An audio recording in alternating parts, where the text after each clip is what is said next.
ఇక్కడ చంద్రబాబు, లోకేష్ అందరూ టార్గెట్ ఖచ్చితంగా నరసరావుపేటలో ఎంపీగా మిమ్మల్ని ఓడిస్తామని.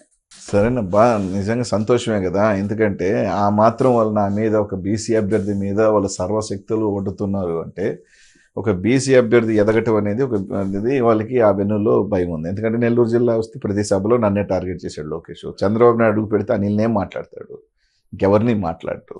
ఆఖరికి పల్నాడు వచ్చినా నన్నేం మాట్లాడాడు. అంటే నేను ఇంత ఇబ్బంది పెట్టుంటాను వాళ్ళని. నన్ను చూసి వాళ్ళు ఎక్కడో దగ్గర వాళ్ళు అది తీసుకున్నారు అంటే నేను భగవంతుడి దయ వల్ల, జగనన్న ఆశీస్సుల వల్ల ఎదిగానని అనుకుంటాను.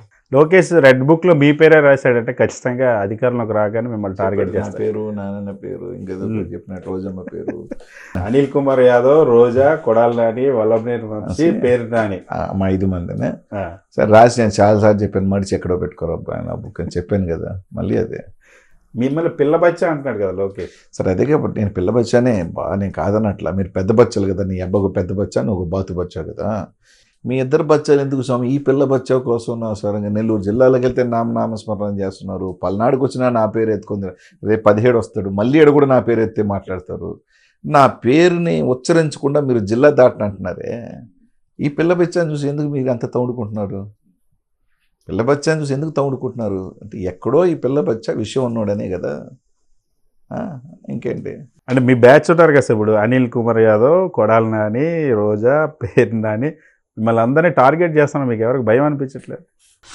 భయం అనేది ఎందుకుంటుంది? మాకు కొండ అనుకుంటే మా కొండ జగన్మోహన్ రెడ్డి, మా ధైర్యం జగన్మోహన్ రెడ్డి, ఇది మా బాసు.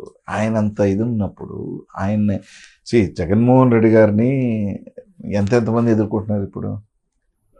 ఎంతెంతమంది, ఎంత పెద్ద గుండె. ఆయన్ని అభిమానించి ఆయన్ని ఆదర్శంగా తీసుకున్న వాళ్ళు. మాది కూడా ఎంతో కొంత,